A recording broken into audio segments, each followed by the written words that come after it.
तो दोस्तों आज हम फिर से आपके लिए लेकर आए हैं देश और दुनिया की सभी ताजा बड़ी खबरें। फटाफट एक एक कर विस्तार से आज आपको बताएंगे, तो वीडियो को अंत तक जरूर देखें। दोस्तों वीडियो बनाने में हमें काफी मेहनत लगी है, तो वीडियो को लाइक जरूर कर दें। दोस्तों पहली खबर में आपको बताएंगे जो बिग ब्रेकिंग न्यूज सामने निकल कर आ रही दोस्तों कि कृषि कानून को लेकर मोदी अमित शाह को लगा तगड़ा झटका। कृषि कानून के विरोध में हनुमान बेनीवाल ने भाजपा से लिया अपना समर्थन।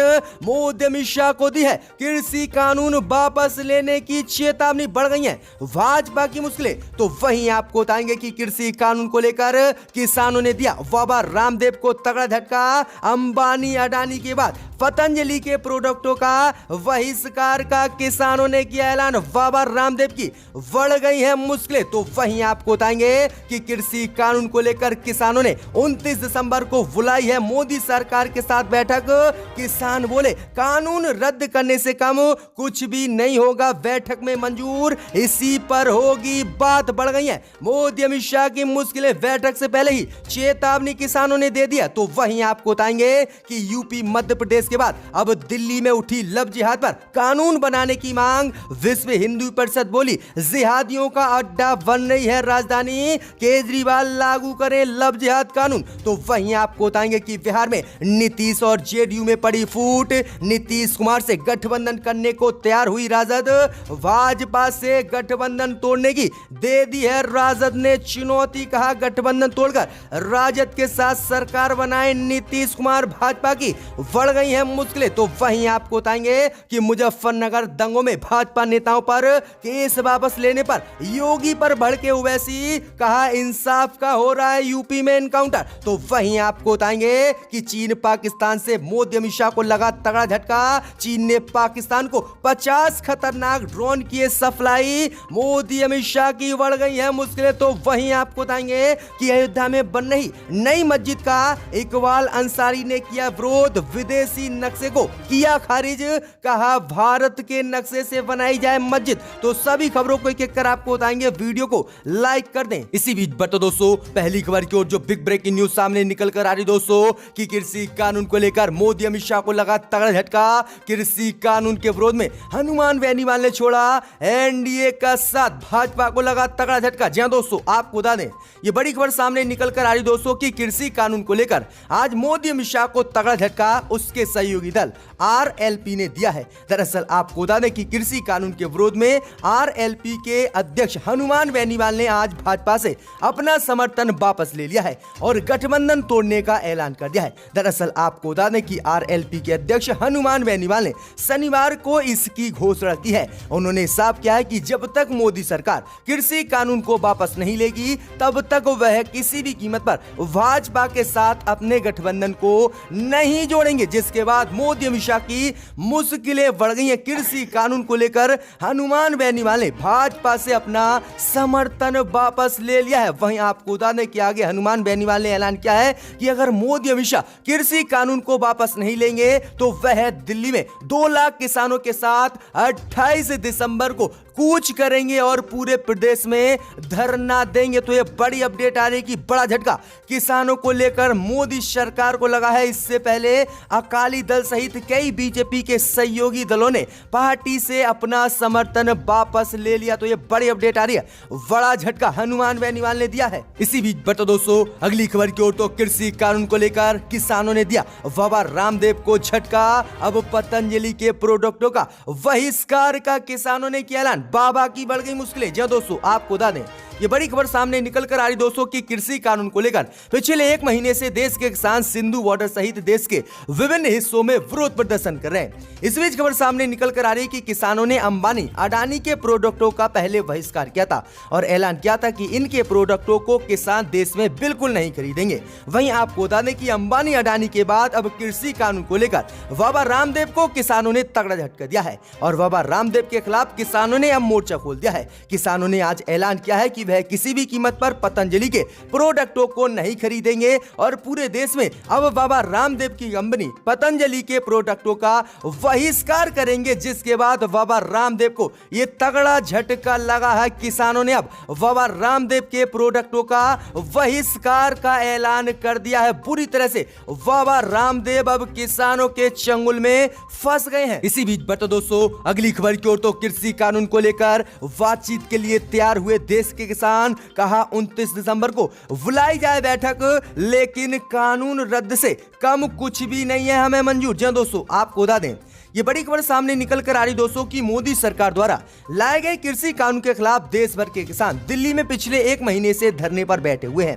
इसी बीच आपको बता दें कि मोदी सरकार और किसानों के बीच कई दौर की बातचीत भी बेनतीजा निकली। इसी बीच आपको बता दें कि 25 दिसंबर को केंद्र की मोदी सरकार ने किसानों को बातचीत के लिए एक न्योता दिया, जिस पर किसान संगठनों ने कल बैठक की और ऐलान किया है कि 29 दिसंबर को सुबह 11:30 बजे केंद्र की मोदी सरकार बैठक बुलाए और हम बातचीत के लिए तैयार हैं। साथ ही किसानों ने कहा है कि पहले मोदी सरकार किसानों के खिलाफ जो दुष्प्रचार कर रही है उससे बंद करे और उसके बाद हम बात करने के लिए मोदी सरकार से तैयार हैं। वहीं आपको बता दें कि किसानों ने 29 दिसंबर को बैठक बुलाई है और कहा है कि मोदी सरकार कृषि कानून को रद्द करे, यही हमें मंजूर है, इससे ज्यादा और हम कुछ नहीं कर सकते। जी दोस्तों ये बड़ी अपडेट आ रही कि किसानों ने 29 दिसंबर को मोदी सरकार से बातचीत के लिए बैठक बुलाई है और कहा है कि अगर मोदी सरकार इस कृषि कानून को रद्द करती है तभी बातचीत आगे बढ़ेगी, अन्यथा वह फिर से धरने पर बैठे रहेंगे। तो यह बड़ा ऐलान किसानों ने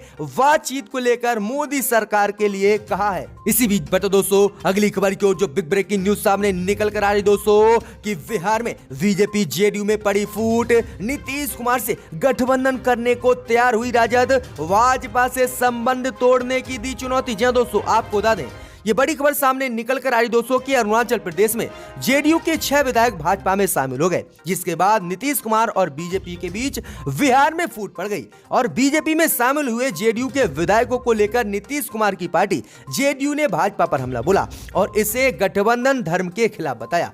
इस बीच खबर सामने निकल कर आ रही कि नीतीश कुमार को गठबंधन करने का राजद ने न्योता दिया है। राजद ने ऐलान किया है कि अगर नीतीश कुमार की पार्टी जेडीयू राजद से गठबंधन करना चाहे तो वह उनसे गठबंधन करने के लिए तैयार है। वहीं राजद ने ऐलान किया है कि पहले जेडीयू भाजपा से अपने संबंध तोड़े और उसके बाद नीतीश कुमार आकर तेजस्वी से बात करें और हम उनसे गठबंधन करने के लिए तैयार हैं। तो ये बड़ी अपडेट आ रही दोस्तों कि बिहार में एक बार फिर से राजनीति का उलटफेर होने वाला है। नीतीश कुमार को खुला ऑफर राजद ने गठबंधन का दे दिया है। तो भाजपा की मुश्किलें बिहार में बढ़ती हुई दिख रही हैं। कभी भी भाजपा से गठबंधन तोड़ सकते हैं नीतीश कुमार। इसी बीच बता दोस्तों अगली खबर की ओर, तो उत्तर प्रदेश और मध्य प्रदेश के बाद अब दिल्ली में उठी लव जिहाद पर कानून बनाने की मांग। विश्व हिंदू परिषद बोली जिहादियों का अड्डा बन रही है राजधानी। जी दोस्तों आपको बता दें कि उत्तर प्रदेश के बाद मध्य प्रदेश में भी लव जिहाद रोकने के लिए कानून बन गया है। इस बीच विश्व हिंदू परिषद ने दिल्ली के मुख्यमंत्री अरविंद केजरीवाल से मांग की है कि वे सरकार दिल्ली में यूपी की तर्ज पर लव जिहाद पर कठोर कानून लाए। विश्व हिंदू परिषद के दिल्ली प्रांत अध्यक्ष कपिल खन्ना ने अरविंद केजरीवाल को एक पत्र भी लिखा है और कहा है कि यूपी में लव जिहाद कानून के बाद दिल्ली जिहादियों का सुरक्षित अड्डा बन रही है, इसलिए दिल्ली सरकार यूपी की तर्ज पर एक कठोर कानून बनाए। कपिल खन्ना और विश्व हिंदू परिषद ने आगे कहा है कि दिल्ली में हिंदू बहन बेटियों को छल कपट और धोखे से बलपूर्वक इस्लामिक जिहादियों द्वारा लव जिहाद का शिकार बनाया जा रहा है। अनेक हिंदू बेटियां इनके चंगुल में फंस चुकी हैं, इसलिए मैं चाहता हूं कि अरविंद केजरीवाल दिल्ली में लव जिहाद कानून को लागू करें। जिस तरह से उत्तर प्रदेश और मध्य प्रदेश की सरकार लेकर आई, तो किस तरह से हिंदू संगठनों ने अब दिल्ली में भी लव जिहाद कानून लागू करने की मांग केजरीवाल से कर दी है। इसी बीच बता दोस्तों अगली खबर की ओर, तो मुजफ्फरनगर दंगों में भाजपा नेताओं पर केस वापस लेने के योगी के फैसले पर बरसे ओवैसी, कहा इंसाफ का हो रहा है यूपी में एनकाउंटर। जी दोस्तों, आपको बता दें ये बड़ी खबर सामने निकल कर आ रही दोस्तों कि मुजफ्फरनगर दंगों से जुड़े मामलों में भाजपा नेताओं पर दर्ज केस वापस लिए जाने को लेकर अब असदुद्दीन ओवैसी ने उत्तर प्रदेश की योगी सरकार पर जमकर हमला बोला है। दरअसल आपको बता दें कि 2013 में मुजफ्फरनगर में हिंदू मुस्लिम के दंगे हुए, जिनमें कई भाजपा नेताओं पर मामला दर्ज हुआ और उत्तर प्रदेश की योगी सरकार ने इन सभी मामलों को वापस लेने के लिए कोर्ट में अर्जी लगाई और कहा कि ये बेगुनाह लोग हैं। इसी को लेकर अब असदुद्दीन ओवैसी ने योगी पर जमकर हमला बोला। असदुद्दीन ओवैसी ने कहा है कि जब सरकारी अपराधियों की हो जाए तो सबसे पहला एनकाउंटर इंसाफ का होता है। दरअसल आपको बता दें कि 2013 में हिंदू मुस्लिम के मुजफ्फरनगर में दंगे हुए थे, जिनमें कई भाजपा विधायकों पर मामला दर्ज है, लेकिन अब योगी सरकार इन सभी पर केस वापस लेने के लिए कोर्ट में अर्जी लगा चुकी है और इन्हें बेगुनाह बता रही है, जिसको लेकर यह बड़ा हमला ओवैसी ने भाजपा पर बोला है। इसी बीच बढ़ते दोस्तों अगली खबर की ओर तो पाकिस्तान चीन से मोदी अमित शाह को लगा झटका। चीन ने पाकिस्तान को बेचे 50 हथियारबंद ड्रोन, मोदी अमित शाह की बड़ी मुश्किलें। जी दोस्तों, आपको बता दें ये बड़ी खबर सामने निकल कर आ रही है कि चीन पाकिस्तान लगातार LOC पर भारत के खिलाफ साजिश रच रहे हैं और चीन लगातार भारत में घुसने की कोशिश कर रहा है। इसी बीच आपको बता दें कि चीन पाकिस्तान को ताकतवर बनाने के लिए हर संभव कदम उठा रहा है। इस बीच खबर सामने निकल कर आ रही दोस्तों कि चीन ने पाकिस्तान को 50 हथियारबंद खतरनाक ड्रोन आज सप्लाई की हैं, जिसके बाद मोदी अमित शाह की मुश्किलें बढ़ गई हैं। ये ड्रोन बिंगलुंग 2 के नाम से जाने जाते हैं। चीन और पाकिस्तान की ये नई डील अधिक ऊंचाई वाले क्षेत्रों में भारत के लिए बुरी खबर है, क्योंकि भारतीय सेना में नए युग के स्टैंड ऑफ हथियार का जवाब देने की क्षमता नहीं है, लेकिन चीन पाकिस्तान को लगातार मजबूत कर रहा है और ये ड्रोन भारी मात्रा में काफी खतरनाक हैं और किसी भी हमले को ये अंजाम दे सकते हैं। तो ये तगड़ा झटका मोदी अमित शाह को चीन ने दिया है। पाकिस्तान को 50 खतरनाक ड्रोन आज चीन ने पाकिस्तान को सप्लाई की है, जिसके बाद मोदी अमित शाह की मुश्किलें बढ़ गई हैं। इसी बीच बढ़ते दोस्तों अगली खबर की ओर तो अयोध्या में बन रही बाबरी मस्जिद का इकबाल अंसारी ने खारिज किया विदेशी नक्शा, भारतीय डिजाइन का लिया पक्ष। जी दोस्तों, आपको बता दें ये बड़ी खबर सामने निकल कर आ रही कि बाबरी मस्जिद के पूर्व पक्षकार इकबाल अंसारी ने धन्यपुरा मस्जिद की डिजाइन का विरोध किया है। इकबाल अंसारी का कहना है कि सुप्रीम कोर्ट ने मस्जिद के लिए 5 एकड़ भूमि दी है, जिस पर विदेशी नक्शा मंजूर नहीं है। आगे उन्होंने कहा है कि भारत में जो नई मस्जिद बन रही है उसका नक्शा उसी आधार पर बनना चाहिए जिस तरह से अन्य भारत में मस्जिदें बनी हुई हैं और विदेशी नक्शा बिल्कुल भी मस्जिद के लिए जरूरी नहीं है। वहीं आपको बताने के आगे उन्होंने कहा है कि मस्जिद नुमाइश के लिए नहीं बल्कि नमाज पढ़ने के लिए बनाई जानी है। उन्होंने मस्जिद के ट्रस्ट पर भी नाराजगी व्यक्त की है और कहा है कि 70 साल मस्जिद के लिए लड़ाई लड़ी है, आज भी पक्षकार पूछा नहीं गया। मस्जिद को मस्जिद के नाम से ही लोग जाने, बाबर का कोई मतलब नहीं है और बाबर हमारा मसीहा नहीं है, इसलिए इसे भारतीय नक्शों से बनाया जाना चाहिए, विदेशी नक्शे को खारिज कर दिया जाना चाहिए। तो ये बड़ी मांग इकबाल अंसारी ने मस्जिद को लेकर की है। इसी बीच बढ़ते दोस्तों अगली खबर की ओर तो जेल से रिहा हुई आजम खान की पत्नी ने योगी मोदी पर बोला हमला, कहा बदले की भावना के तहत हमारे साथ हुई है कार्रवाई। आजम खान चाहते हैं जौहर यूनिवर्सिटी की हिफाजत। जी दोस्तों, आपको बता दें ये बड़ी खबर सामने निकल कर आ रही दोस्तों कि सपा सांसद आजम खान की पत्नी और शहर विधायक डॉक्टर तंजीन फातिमा का कहना है कि सियासी रंजिश के तहत हमारे परिवार के खिलाफ योगी सरकार ने मुकदमे दर्ज कराए। इस बात को पूरा मुल्क जानता है, लेकिन इससे हमारे हौसले पस्त नहीं हुए हैं। वहीं आपको बता दें कि उन्होंने कहा है कि आजम खान से मेरी बात जेल में हुई और उन्होंने मुझे संदेश दिया है कि जौहर यूनिवर्सिटी की रामपुर में हिफाजत होनी चाहिए और किसी भी कीमत पर रामपुर में जौहर यूनिवर्सिटी नहीं टूटनी चाहिए। वहीं आपको बताने के आगे उन्होंने कहा है कि योगी सरकार ने बदले की भावना के तहत हमारे परिवार पर कार्रवाई की और झूठे मुकदमे लगाकर हमारे पूरे परिवार को जेल में डाला। तो ये बड़ी अपडेट आ रही कि जेल से छूटने के बाद तंजीम फातिमा ने ये बड़ा बयान जौहर यूनिवर्सिटी सहित आजम खान को लेकर दिया है। इसी बीच बढ़ते दोस्तों अगली खबर की ओर, तो पूरे देश में भाजपा को हराने के लिए शिवसेना ने खोला मोदी अमित शाह के खिलाफ मोर्चा।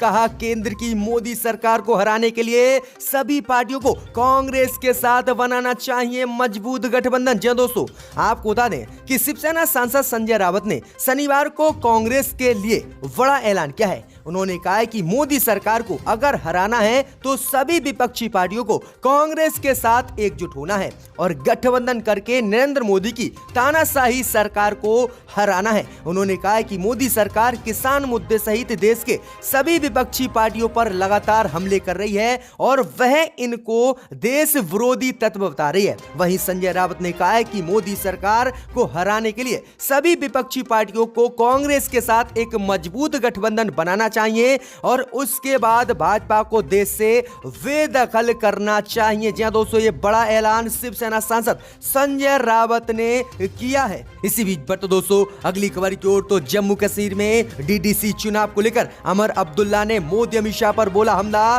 कहा मोदी अमित शाह पुलिस और प्रशासन को दे रहे हैं धमकी, खरीदना चाहते हैं जीते हुए कैंडिडेट। जी दोस्तों, आपको बता दें ये बड़ी खबर सामने निकल कर आ रही दोस्तों कि नेशनल कॉन्फ्रेंस के नेता अमर अब्दुल्ला ने जम्मू कश्मीर में हुए जिला विकास परिषद चुनाव के परिणामों की घोषणा के बाद जम्मू कश्मीर में प्रशासन और पुलिस भाजपा पर खरीद फरोख्त का दबाव बनाने का आरोप लगाया है। जी दोस्तों, आपको बता दें कि अमर अब्दुल्ला ने आरोप लगाया है कि डीडीसी चुनाव में हमारे कितने कैंडिडेट जीते हैं और भाजपा के पास बहुमत नहीं है। भाजपा बहुमत पाने के लिए जम्मू कश्मीर की पुलिस और प्रशासन को धमकी दे रही है और उनके द्वारा हमारे जीते हुए कैंडिडेट को खरीदना चाहती है और अपने दलों की संख्या बढ़ाना चाहती है। तो यह गंभीर आरोप अमर अब्दुल्ला ने डीडीसी चुनाव को लेकर भाजपा और जम्मू कश्मीर पुलिस प्रशासन पर लगाया है।